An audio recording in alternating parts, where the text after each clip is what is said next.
Pretend you like it for a second. Cutchin. Having a nice cutch. I was just going to say you're going to have to go on tiptoes to be taller than me. This is Oscar Bevis for the Stomping Ground, powered by Wow Hydrate and available on his own. Gavin, Gary, I really appreciate you letting me in to the change room. Say commiserations. Gav, just your initial reaction, 20-25 minutes since you stepped out of the ring, just your initial reaction to what went down tonight? Just gutted. Just been robbed, haven't I? So it just keeps happening time and time again to British fighters. Obviously, everyone in the crowd, everyone on social media, even his own promoter, his own manager give it to me. So that just goes to show, yeah.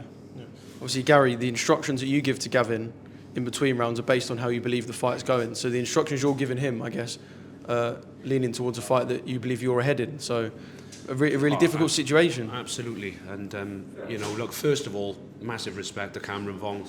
He had to fight hard to come through there. And obviously, I've known Jamie Moore and Nigel Travis for years and years and years. So there's no beef. It's just opinions. I mean, they thought it was very close and what have you. I thought Gavin won it. It wasn't by a landslide, obviously, but I think, if you look at the reaction on X or Twitter, and you heard the crowd, and just about everybody, thought that Gavin won. But I mean, it is what it is. I don't see it as a loss. Don't forget, everybody look at what the bookies had. I think it was 4-1 on. They said he's finished. Yeah. He can't take a shot no more. And but Gavin's absolutely worked his nuts off the fast 6-7 months. And I believe he won tonight. But look, it's, as I say, we're not taking it as a loss. We're going to take it as a win, and we march on. So you've got to take the positives out of it, mate. And when you fight on an away show, I think we were probably sort of 3 or 4 rounds down before we started. But it is what it is, and I thought he'd come out with a lot of credit. Yeah. Gav, was there anything that Cameron brought tonight that surprised you, or anything you didn't expect? Not really. Everything we worked on, Sharp. is just his sharpness. We knew he was going to be a pick shot, just picking his shots, sharp shooter sort of thing. So that's what we worked on. I was a bit slow to start, but as soon as I got his time in, so I just started picking my shots, and I was landing like 10 punch combinations at one point. I thought the referee was going to stop us, jump in to stop it. So I don't know, just everything we worked on sort of worked tonight as well. I was making him miss. I was picking my shots lovely.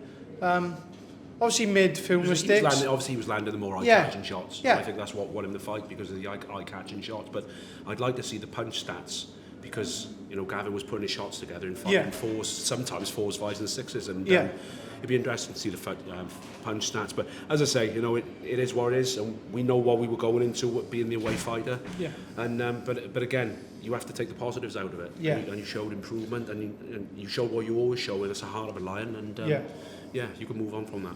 Yeah. I guess, like I mentioned at the start, we are literally immediate from you jumping out of the ring. But when something like that happens and you feel hard done by, and you've put your heart and soul into the ring, do you have to chase the rematch just purely because you don't feel like you've got out of this fight, this saga, what you wanted? Does the rematch have to be chased in your eyes now? Yeah, definitely, 100% it got to happen. I think I got a bit of justice myself. Everyone was writing me off as well before this. So I had a lot of pressure on my shoulders. Like Gary said, everyone thought, everyone was thinking I was done. And I just showed everyone that I'm not done, and I'm still up at the top of the tree. I'm going to ask one more to you, Gavin, after this, but just final word, Gary. When you're a trainer and you see something like that happen, I know you've seen the highs and the lows in boxing. How do you kind of stomach that for the next week or so? Because you've gone for a training camp, put that in. No, I said. How do you stomach that from your side? I know what you're asking, but I mean, like, I've had so many highs as a coach, since I think 2009. Massive highs, all over the world, with guys winning titles and guys winning big fights. I've also have huge lows as well. This doesn't seem like a low today, and you might think I'm not very good, because I don't see it as a loss. I thought he performed brilliantly, and he was unfortunate not to get a decision. So I don't feel gutted at all, really. In fact, I feel proud of him in the way that he performed. Thank you. So no need to thank you. Gav, just a final word for you. I mean, I was there for the Sean McComb fight. Marsilli European title, the brilliant performance against Luke Willis at York Hall. Can you ever kind of sum up emotionally what boxing does. I mean, you talk about highs and lows. You've been through both. When people look at it as a career, it's a mental sport. Do you know, emotionally. if someone had been in my shoes, they would have given up 5-6 years ago. The amount of, I don't know, the amount of effort I put in, hardship, yeah. It's just, I don't know. Just gutted, I am truly. Yeah. Does it say a lot that Eddie Hearn, even in the ring, said you thought you won the fight? Gav, I appreciate your time. Yeah, I'm just gutted.